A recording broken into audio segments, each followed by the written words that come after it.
3, 2. ¿Qué tal, amigos cibernautas de su plataforma Palabra de Veracruzano? Les saludamos desde la capital de nuestro hermoso estado, la ciudad de Jalapa, y con un invitado, amigo, maestro, el licenciado Carmelo Reyes Gallardo, con quien vamos a abordar durante los próximos minutos un tema muy profundo: el coronavirus, esta pandemia que nos está modificando todas las relaciones en el planeta. Licenciado, ¿qué tal? Muy buenos días, bienvenido. Buenos días, José Luis, gracias por la invitación. Y sí, efectivamente aquí estamos, saludos a tu auditorio y pues empezaremos aquí a platicar todas las implicaciones que trae estas circunstancias inéditas desde el punto de vista de todos los ámbitos, específicamente en el aspecto social. Sí, yo quisiera empezar en algo que es su especialidad, en la parte de las implicaciones jurídicas y la parte que estas implicaciones tienen en un subtema que es muy relevante, también es tema y subtema, cubre y al mismo tiempo es interno dentro del rubro jurídico, que es la parte jurídico-ética, las implicaciones jurídico-éticas del COVID-19. Sí, lo primero que debemos de entender es que esta circunstancia nos cambia una dinámica social de carácter radical, totalmente radical. Es lo primero que se debe de entender. Primero, tiene muchas aristas, muchos caminos los cuales podemos discutirlos, platicarlos, incluso hacer un razonamiento de análisis.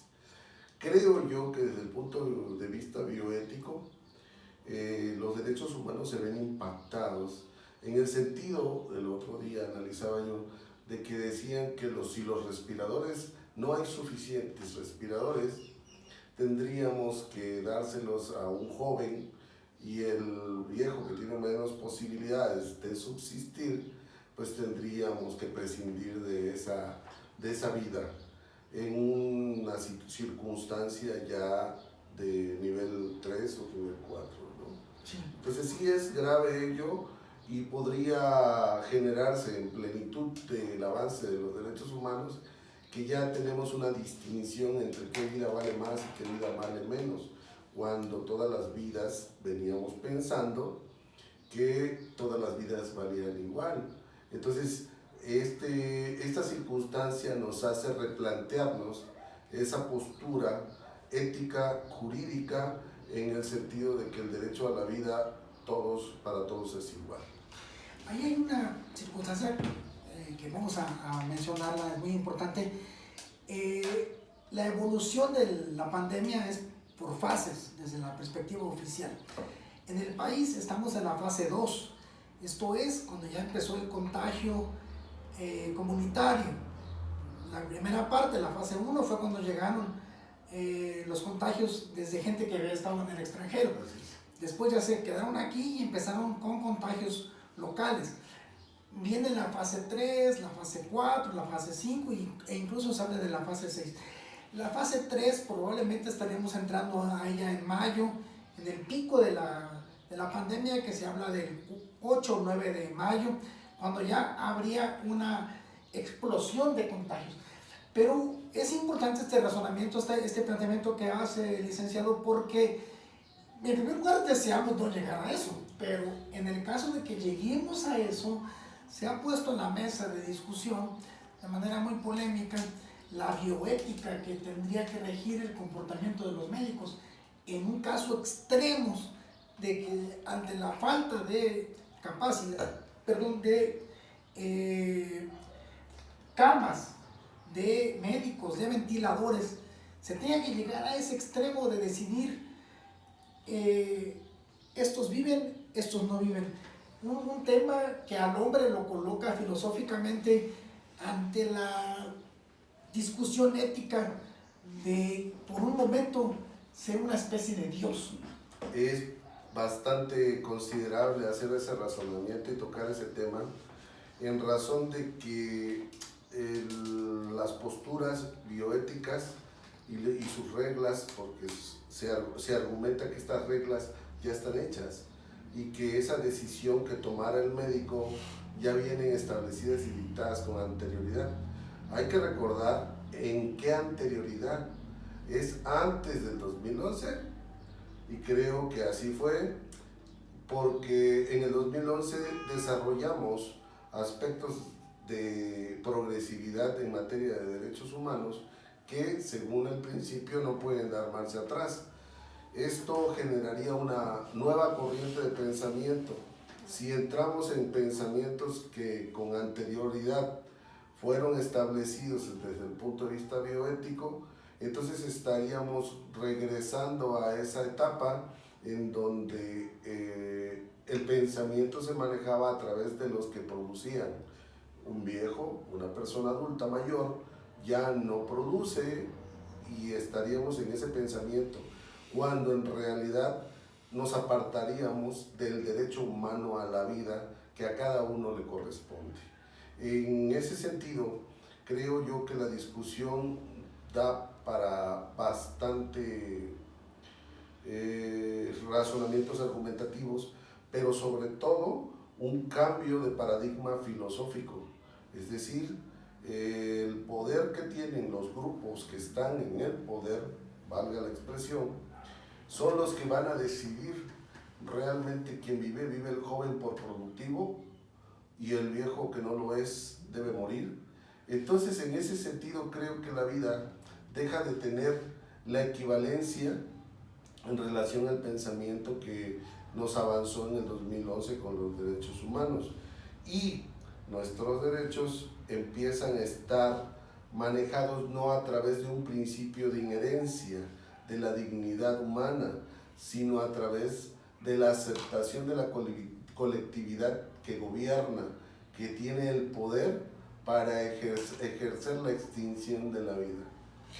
Esto que plantea el licenciado Carmelo Reyes es un tema también que se ha discutido durante décadas, siglos, en relación a los modelos macroeconómicos. El modelo macroeconómico que se ha impuesto después de la revolución industrial, previamente, durante ella, ha evolucionado ese sistema capitalista. Carlos Marx lo hace un perfecto análisis acerca de cómo funciona en su obra máxima, que es el Capital.